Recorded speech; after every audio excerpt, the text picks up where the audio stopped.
As someone who lives alone, my freezer is just my favorite meal prep tool. It allows me to make regular recipes or even double them without food going to waste and without me having to eat the same thing day after day after day, which is so boring. Today I'm taking you along with me as I do some meal prepping for my freezer with recipes that are emphasizing high protein because I am vegetarian. It feels like protein is that girl right now that everyone's paying attention to, but as a vegetarian for the past decade, this is something that I'm always trying to be very mindful of, and freezer staples like this just help make that easier. I've got some new recipes too to try out, and I always think that's a really fun part to meal prepping. Let's go. I love carbs, and I feel like a lot of people do. You get the carb love, but sometimes I want something that's gonna satiate me a little bit more. So even though I've really been loving making regular bagels and breads and just like yeast recipes lately, I'm in my experimentation phase with that. Sometimes I want something with a little bit more protein, so I'm gonna make these Greek yogurt high protein bagels. They don't use yeast to rise, they actually use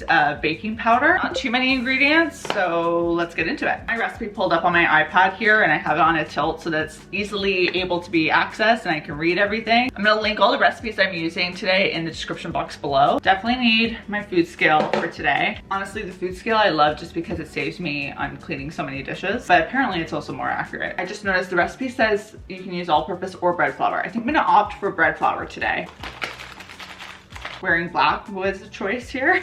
This really shows how much baking I've been doing because I'm almost out of baking powder. The recipe doesn't call for garlic powder, but I'm gonna still add it anyways just to bite back some of that Greek yogurt flavor because I am gonna end up using everything but the bagel seasoning on these, so I don't think, you know, a little bit of garlic powder will hurt. Because this uses so much baking powder, I definitely want to make sure I am integrating that with the flour as much as possible. This is the Greek yogurt I'm using. Why I like this recipe too is that it's definitely a pantry friendly recipe. Typically, we have a lot of these ingredients in our pantry. Even if you don't have bread flour, you have all-purpose. I can officially take my food scale away and just start mixing it all together. I find like flattening it is kind of the way to do it because the Greek yogurt then can capture some of that flour. Pro tip, use a very big bowl for this because it's a little bit easier to knead it all together. The first time I made these, they were really wet, so I really like this recipe because it feels more substantial, the dough.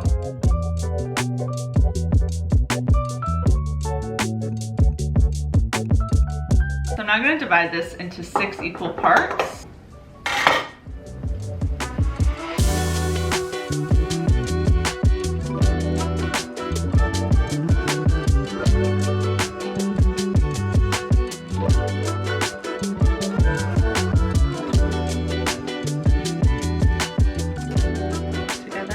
Go 1 bagel. This looks so cute. Plop. It's definitely easier probably to do this on the counter. I'm just trying to save myself from having to do a huge wipe down on my counter. This is where cooking I find can just be very therapeutic because when you're doing steps like this, what are you gonna do but just like enjoy the moment? Got nothing to do right now than to just make really cute baby bagels. Now it's time for the fun part where I get to put the everything bagel seasoning on top of my bagels. I have an egg white here for an egg wash, and I put the yolk in a mason jar so that I can store this in my fridge and use it for another recipe. Maybe today, maybe another day. And now it's pretty simple. So I'm gonna take one of my bagels, put it on a plate. Start with the egg wash, get it nice and saturated. Saturated is also not a good word. I know everyone's got a thing against moist, but saturated, isn't it? Oh, it looks so pretty. I like an aggressive amount. I feel like recipes like this toe the line between being cooking and arts and crafts. I just love it. You may think a pastry brush is necessary to have in your life, but I actually just recently bought one after doing so many of these types of recipes. Before, I would just use a paper towel, and you know what?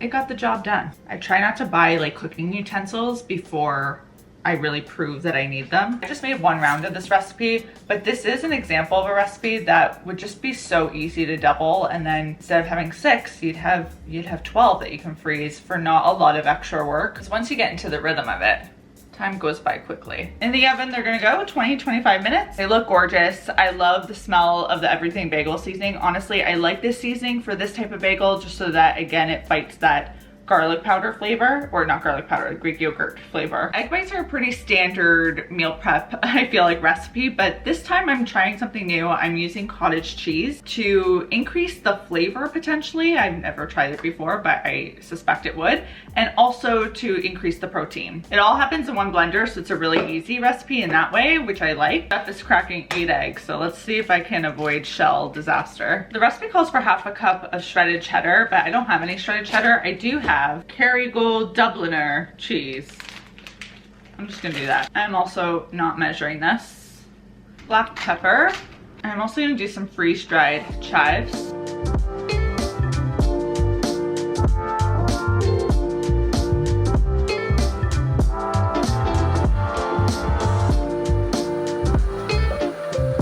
I buttered my muffin tin and my blended eggs are smooth, so I'm just gonna divide this amongst all of these.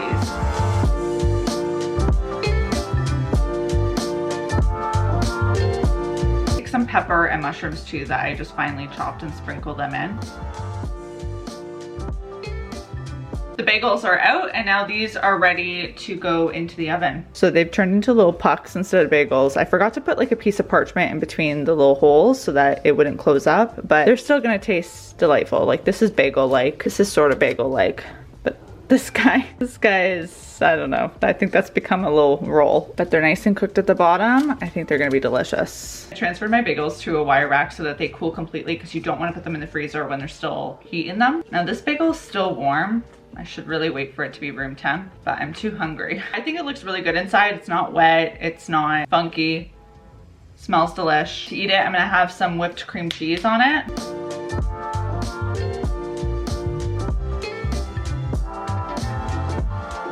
Pepper. I think that looks delish, so moment of truth. I'm gonna go in for the bite. Once these cool, they're ready to freeze. I previously cut them in half before freezing them, but I found that it was more prone to freezer burn that way, so I'm gonna keep them actually whole this time, and then I can simply defrost it either in the microwave or like just put it out at room temperature. I don't think these will take very long to defrost. While the egg pucks are cooling, I'm gonna start working on this no-bake energy bites recipe. I'm very excited about it. I talked about this in my what I'm not buying in 2025 video. I'm really trying to avoid buying snacks at the grocery store for a variety of reasons. One, I feel like when I do try and find a little bit healthier options, it is inevitably more expensive. But also, like, if you make them at home, you just know exactly what's going in them. So like, there's that benefit. This is some ground up flaxseed. By the way, if you didn't know, you have to grind flaxseed to get the nutritional benefit.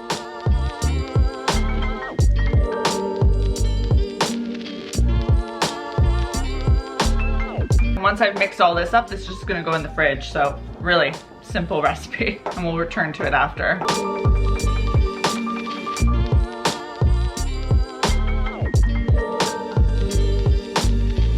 If you are gonna do a meal prep session, big believer that you need to have recipes like that no bake energy bite one that is so quick that it takes 2 seconds, because it gives you a confidence boost when you're doing a few recipes in a given afternoon or morning, whenever you're doing your meal prep or evening. I feel like now I'm suddenly so productive, so that's a good feeling. We're gonna keep that productivity going by making a dessert option. This dessert is a bit unusual because it uses chickpeas. If you're skeptical, I am also skeptical. It's the first time I'm making this recipe, but I am optimistic. They're called 25-minute gooey peanut butter chickpea blondies. So, you know, I think it's gonna work out. Peanut butter is very forgiving, so I see potential. However, the chickpeas in this recipe are gonna make it a little bit more protein heavy, more satiating. And here's the thing, I'm a sweet tooth girly, so I kind of like the idea of having something that you know, subsides that sweet tooth craving that I inevitably get at the end of the day. As much as I love my like sugar-filled, butter-filled recipes, I'm also open to like the healthier versions as well, but I want them to taste good. So I'm hoping this is a good option that I can store in my freezer. Dessert is one of those things I think gets slept on when it comes to meal prepping. When I realize I need a dessert, like I need a dessert, and I become feral. And sometimes that means I end up making like these single serve dessert recipes on the fly,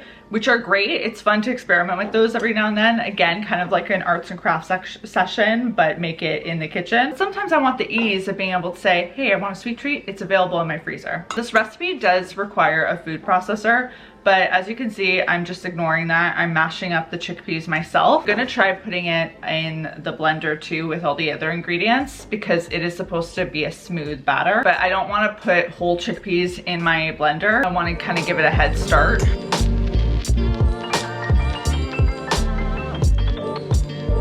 The one thing I will say though about a healthier recipe is it does have like some abnormal ingredients that you might not have in your pantry. Coconut sugar, probably could do brown sugar if you didn't have that. Gotta say, not the most appetizing thing I've ever seen, but it's okay.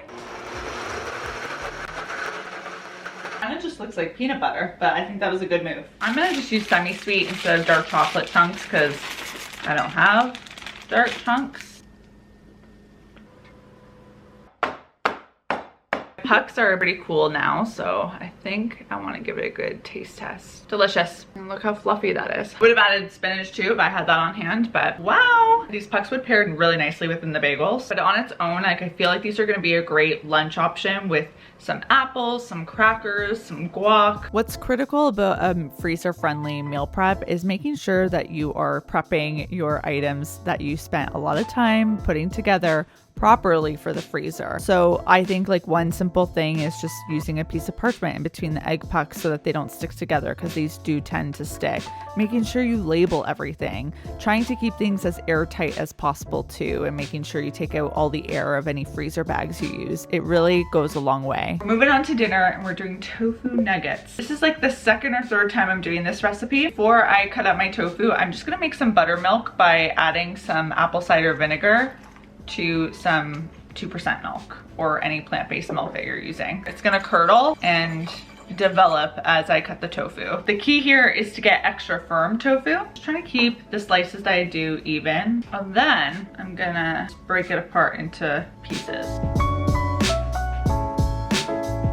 Generally the same size, but I also don't want them to look too uniform because I'm trying to make nuggets. Because I'm not marinating them, I really need to make sure I flavor the breadcrumbs and the flour that I'm gonna dip in. I'm gonna use this Tex-Mex blend in the flour. I'm not really measuring here, I'm just kind of going by vibes. My panko crumbs, I'm gonna add smoked paprika, garlic powder, onion powder, regular paprika, just for color. Actually, I'm also gonna do that here.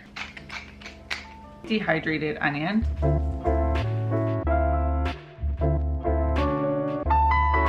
How this is gonna work is I'm gonna take my tofu, I'm gonna dip it in the flour, transfer it to the buttermilk, transfer it then to the panko, then put it on the pan. I've got like a little relay going and I'm gonna try and keep one hand for the dry and one hand for the wet. One here, really give it a nice coating. One here.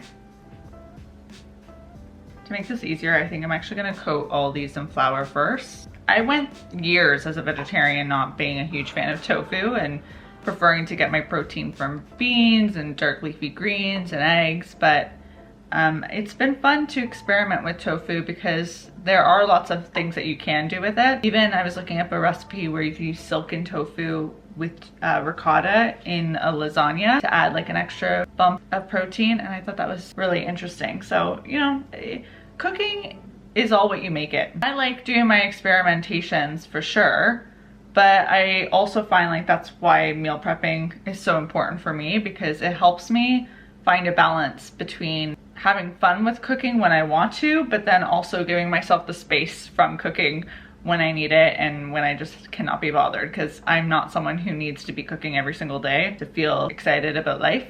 I'm like, actually, I would prefer if I didn't have to think about what to feed myself 3 times a day. And then behind me, you'll notice I have a pan of sweet potatoes that are ready to go in the oven too.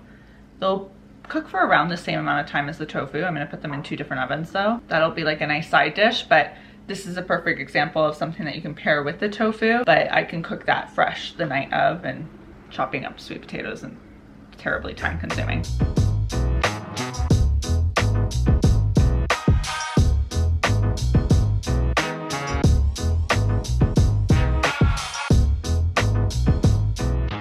The amount of dishes happening over there is abysmal. But anyways, I've got my chicken nugs and my sweet potato fries. They're pretty delicious for not having marinated the tofu, which I'm going to try, but I am very happy about this. Like, let's hear this crunch. One package of tofu gives me about 6 to 7 pieces of nuggets for 3 nights. So I've got 2 nights worth of nugs there that I'm gonna wait until like it's completely cooled off to transfer to the freezer. And then I'm just gonna treat them like any other plant-based nugget that you get at the store and just have another like probably 20 minutes in the air fryer or the oven to reheat them and bring them back to life. This is also the status of my blondie. I'm letting it cool completely before I give it a taste test. I'm gonna cut this into 9 pieces after dinner and flash freeze whatever I'm not having tonight. So what I mean by flash freeze is I'm gonna put this on a tray. I'm gonna let them like have space on that pan, pop it in the freezer for about like 20 minutes, just so that when I eventually do transfer it into another container or Ziploc bag to put in the freezer, I can put them all in the same bag without worrying about them sticking together. As I suspected, this is very peanut butter-y. It's definitely not like a traditional blondie, but having the chocolate chips in there or the dark chocolate if you choose to do that does make it decadent. So there you have it. There was like, I think 5 freezer friendly meals that I put together during this meal prep session that kind of gives you some insights into how I make it work as someone who lives by myself, who wants to prioritize protein, and also loves the fact that so many of these recipes leveraged pantry staples, so it doesn't involve this huge grocery run beforehand. I mean, like for the most part, I had a lot of these ingredients, especially for like the protein bagels and the egg bites, even these chickpea blondies. Let me know in the comment section down below, what's your favorite freezer-friendly meal? I wanna add it to my list of things to get curious about. Also, let me know if you wanna see more of these style videos. I love spending time in the kitchen with you guys. Happy to do that if it's of interest, and I will see you all soon with a new one. Until then, happy eating, everyone. Let the record show I cooked so much today, I forgot my afternoon coffee. Pretty devastating. Bye. We could be good friends. We could be good friends. We could be good friends. We could be good friends, yeah. We could be good friends. We could be good friends. We could be good friends. We could be good friends.